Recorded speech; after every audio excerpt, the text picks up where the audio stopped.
Your next performer coming to the stage, this gentleman's a regular and a favorite here. Please help me welcome very talented Mike Edwards, everyone. Let him hear it. Give him a round of applause.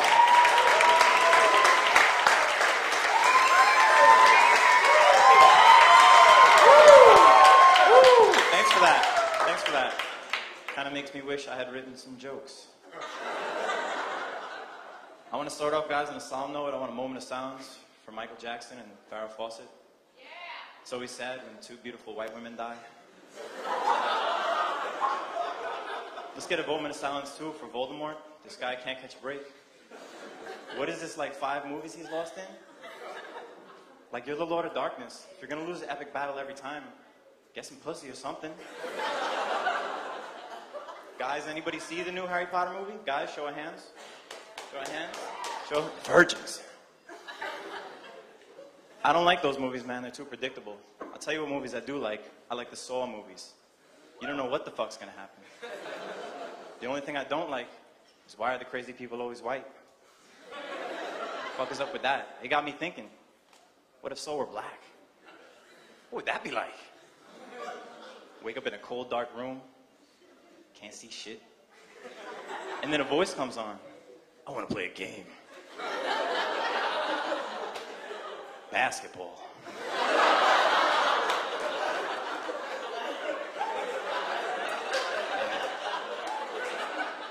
Told that joke to my friend on the way here. He was like, that's racist. You're racist. I was like, no, I'm not. I have no bias. I look at everybody the same way. I don't even know what color black people are. Woo. Thought I'd try out some new stuff tonight. His name was Jim. I'm just kidding. Can't tell you his name. My Craigslist ad says discreet. Yeah, the people who know what discreet means laughed. And for those of you that do, if you could stick around after the show and explain it to me, that'd be great. Every once in a while, you know, you see some crazy shit going on, and you just gotta stop and look. It could be a car crash, or a fight, or some jogger getting raped. Yeah, that's what you get for trying to be in better shape than the rest of us. And how are they getting caught? How are these people getting caught? Haven't you been training for a moment like this for the last 5 years? Every day before work? What is this shit? Got no sympathy for that. I have even less sympathy for people who are rape victims on TV and movies. Girl told me I was a rape victim on Law & Order SVU. Bitch, you should have read the script. This could have been avoided. If that was me, I would have been like, oh, page 6, you're gonna rape me? All right, see about that. When that scene came up, the guards in the room and been like, where is he? I shot him with a bat and escape. Where am I? Not getting raped on film, that's where the fuck I am.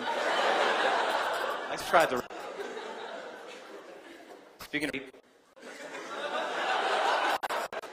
I passed by the playground where I grew up the other day. Laugh. I'm just kidding. Playgrounds aren't the same, man.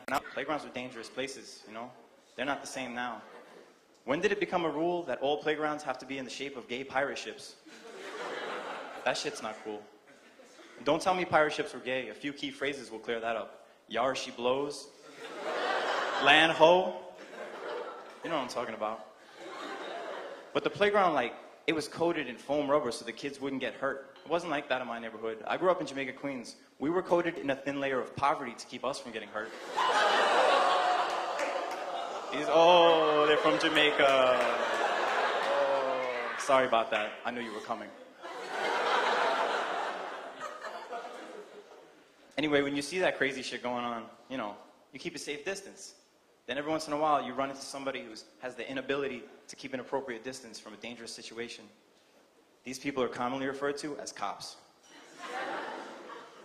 Cops have a lot of self-control, man. I'm impressed. And I'm not talking about the cops who get caught on camera beating up suspects.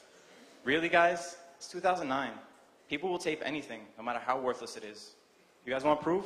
There's a guy in the back of the room right now taping this shit. Anyway, man, when you're around a cop, you're nervous no matter what's going on. I don't care if you committed a crime or not. The only way you're not nervous is if you're under arrest already, because that takes all the guesswork out of it. I don't know how they do it, man. If you have the ability to make everyone nervous, how do you not fuck with people? If it was me, every time I was standing in a crowd of people, I would be like, nobody move! And I would run through Times Square like this, like 2 or 3 times a day. I'm back here now. Met a guy on the way here, you know, old friend of mine. He gave me a handshake. He gave me the cold fish handshake. I was like, you gotta fix that, man. Your handshake should tell the other person that if you and him had sex, he would be the woman. So we tried the handshake again. He gave me the same handshake. Only this time he winked. Half an hour later, I left his apartment. Just kidding, I'm discreet. I wouldn't tell you if I did. I met another guy, talking to him. Nah, not like that, come on. Man, I don't know why I came here. I was talking to him and the subject came up that I'm unemployed. He was like, I wish I knew that 2 months ago. I could have got you in to take the exam to become a garbage man. I was like, first of all, that's pretty offensive. How bad does my life look to you that you think becoming a garbage man is something I would need help to achieve? And second of all, there's a test? There shouldn't be a test to become a garbage man. There should be a test to not become one. Everybody has to take it, and fuck it, if you fail, bam, you're a garbage man. My friend was like, that sounds like the kind of policy they have in a communist country. I was like, damn right. Because if you're failing the test to avoid becoming a garbage man, communism is your only choice, is your only hope of success. Sorry, English is not my first language. So I was watching, thanks for that. So I was watching Oprah the other day. I told you I'm unemployed. And they had relationships experts on, talking about what women need from relationships. They were like, women need to be nurtured, women need to be cared for, women need this, women need that. I was like, you know what else women need? To shut up.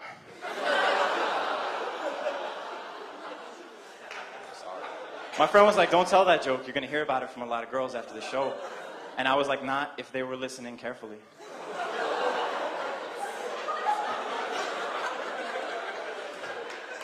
She's not laughing at all. My bad. So rabbits certainly think a lot of themselves. Why anytime people are hooking up a lot, do they have to be at it like rabbits? I call bullshit. I had a pet rabbit. I don't recall him ever getting any. I went online to do a little research, and a pop-up came up saying Bugs Bunny was celebrating his anniversary. And I was like, that's cool, you know. I don't believe the whole thing about the rabbits having it a lot, but, you know, I'll check it out, whatever. So I went to the page. It was his 69th anniversary. I stand corrected. Yeah. Thanks for following along. So I was, you know, the other night, I was with my girl. We were fucking, you know how it does. And she starts right in the middle, she starts calling me daddy. So the next morning at breakfast, I told her we had to break up. She was like, why? I was like, listen, it's one thing to be cheating on me, but if you start calling out the guy's name while we're having sex, that's fucked up. So I was watching the Tyra Banks show the other day. Don't laugh at me, I told you I'm unemployed. This is what we do. They had a sex expert on, Dr. Sue Johansson. So I was like, let me watch, so I could learn something. She starts talking about how when you're with a new person, you shouldn't brush your teeth, because you might break the skin, and you don't know if they have an STD or not. I was like, listen, I have some sex advice also. If you're giving blowjobs, and using your teeth to the extent that you break the skin and draw blood, you're probably not doing it right. But it's pretty solid advice, because if you're giving BJs and using your teeth that much, there's a pretty good chance all you're ever going to have is new partners. And after a while, you're not going to have to worry about that, because guys are going to trip out when they see a box of Band-Aids on your nightstand.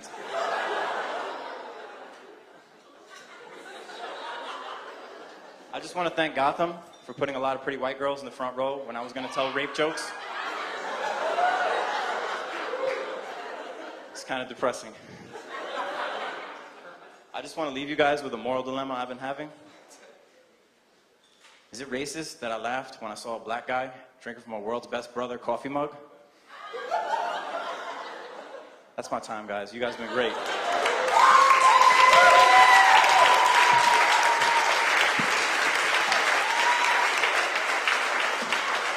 Let him hear it. Give him a round of applause. Give Mike a round of applause.